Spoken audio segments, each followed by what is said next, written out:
Последние новости из Туркменистана. Читайте нас в Телеграме и не забудьте подписаться. Как международная группа мошенников от лица туркменки и ее адвоката выманила у австралийца $20 тысяч. Ноябрь 2023 года. В аэропорту Ашхабада девушка спешит на рейс в Дубай, за которым последует еще один, в далекий Мельбурн. Она летит к мужчине, с которым уже какое-то время в онлайн-переписке делит каждый день.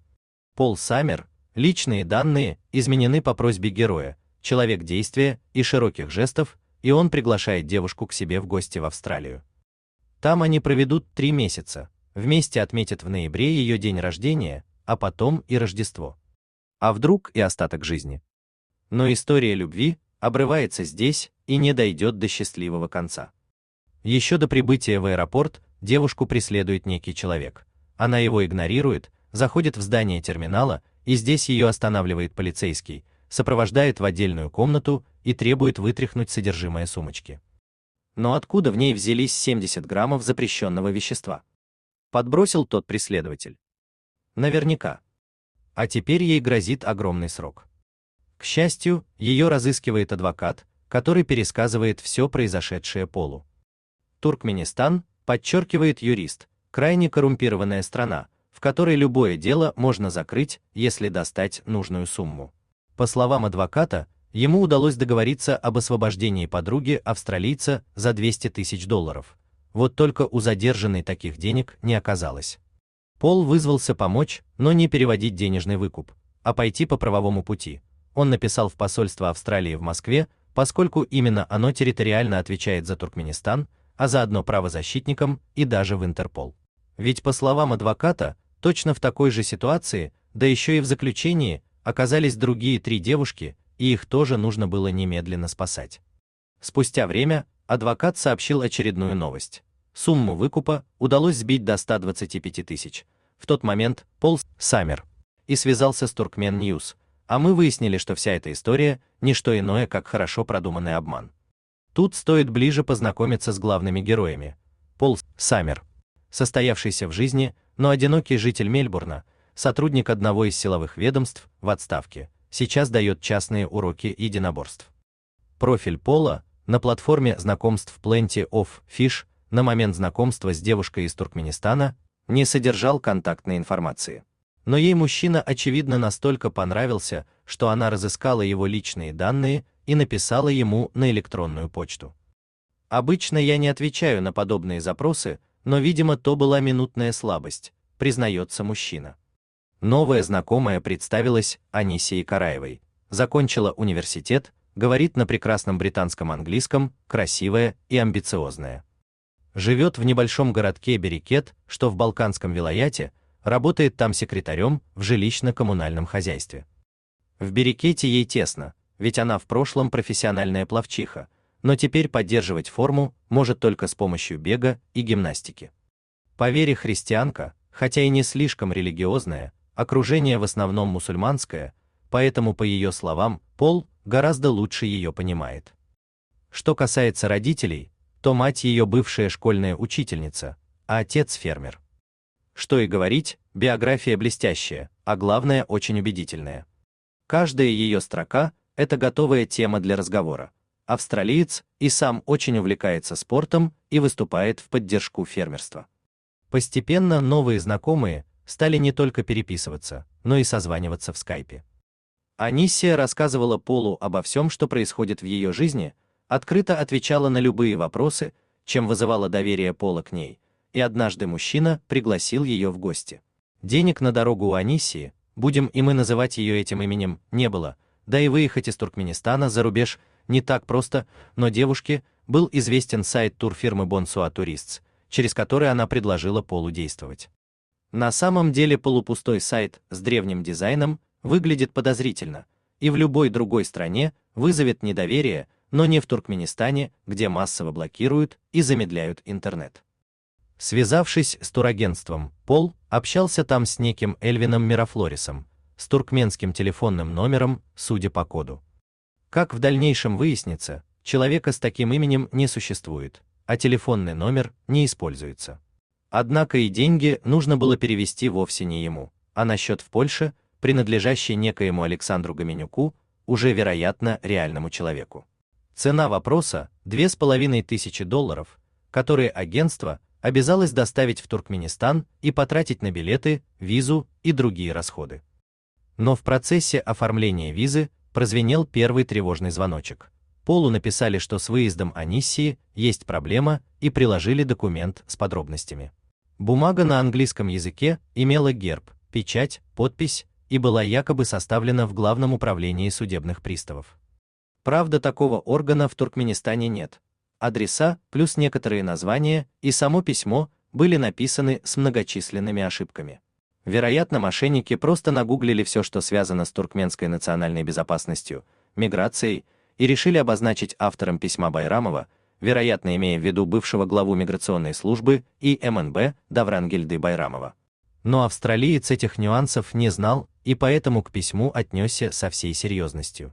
К тому же в тексте сообщалось, что Аниссия Караева является поручительницей по невыплаченному кредиту своей матери, отчего Центробанк наложил запрет на выезд девушки за рубеж.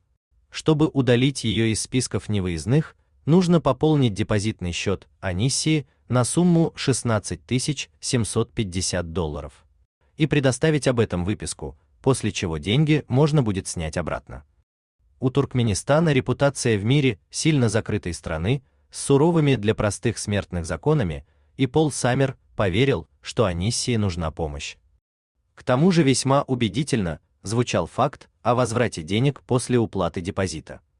Через того же Александра Гоменюка, находящегося в Польше, он перевел нужную сумму, чтобы долгожданная встреча наконец стала возможной. Впереди 3 месяца вместе.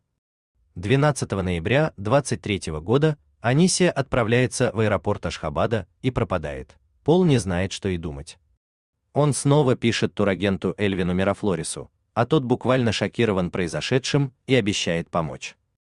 Проходит немного времени, и от него приходит сообщение, что якобы в деле замешан некий высокопоставленный человек, и с этого момента турагент самоустраняется из переписки. Тем временем самому Полу написал некий адвокат Давлет Викилов. Мужчина связался с австралийцем с телефонного номера, который попросил не сохранять, якобы он принадлежит какому-то большому человеку. Как позже выяснил Туркмен Ньюс, в базах мобильного оператора Алтын-Асыр этот номер зарегистрирован на жителя Дашагузского вилаята Эркинбая Аламова, но кто им пользуется, непонятно. Также для убедительности адвокат прислал Полу фото своего удостоверения, где Саммер увидел гербовые водяные знаки, серийный номер, но вот самого очевидного признака подделки не понял, а она крылась в фамилии. В туркменском языке фамилия должна оканчиваться на W, а не на В. По словам адвоката, девушка была племянницей его друга, поэтому он якобы и вовлекся в это дело, и далее рассказал легенду о том, что произошло. Якобы в аэропорту Аниссию преследовал некий подозрительный мужчина, а в терминале ее задержали и увели на допрос полицейские. Они осмотрели ее вещи и в сумочке обнаружили 70 граммов синтетического психоактивного вещества китайского производства. Очевидно, их подбросил тот мужчина, но это, к сожалению, бездоказательно и не поможет освободить девушку, однако могут помочь деньги. Изначально полицейские якобы требовали $200 000, но с его адвоката помощью взятку удалось сбить до 125 000, однако и стольких денег у Аниссии тоже не было. Якобы ее отпустили собрать нужную сумму, но за 4 дня набралось лишь 15 000, девушка их и принесла, но в ответ ее снова задержали и уже на этот раз отправили за решетку. Пол стал связываться с правозащитниками и дипломатами. Свое обращение он начал словами цитата: «Я пишу вам насчет своей подруги, которую держат в женской тюрьме Ашхабада, в камере с еще 3 женщинами, попавшими в такую же ситуацию, что и она». Конец цитаты. Саммер также обратился в посольство Австралии в Москве и в Интерпол. Дошла его история и до Туркмен Ньюс. Мужчина был возмущен коррупцией и жестокостью, царящими в Туркменистане. Он был убежден, что как минимум 4 женщин задержали по ложным обвинениям в попытке перевести запрещенные вещества, которые, возможно, подкинул сообщник полиции ради дальнейшего их шантажа. Пол Саммер, по его словам, не мог даже связаться с близкими Аниссии из-за ограничений связи. Рассказанное Полом действительно вызывало возмущение и желание помочь.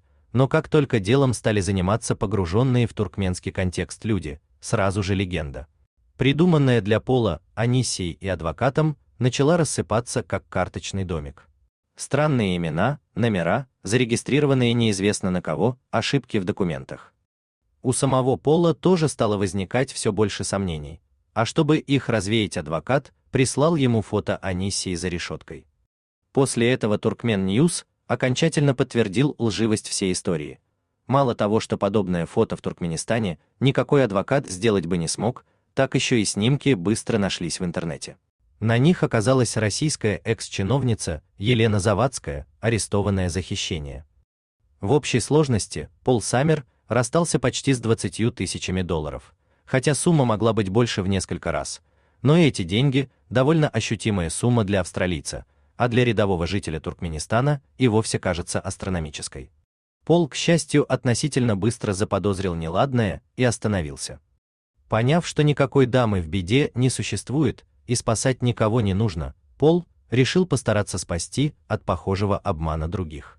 Он еще несколько месяцев продолжал общаться с фейковым адвокатом, чтобы получить больше деталей, способных вывести мошенников на чистую воду. Тем временем сам адвокат продолжал снижать сумму, якобы нужную для освобождения Аниссии.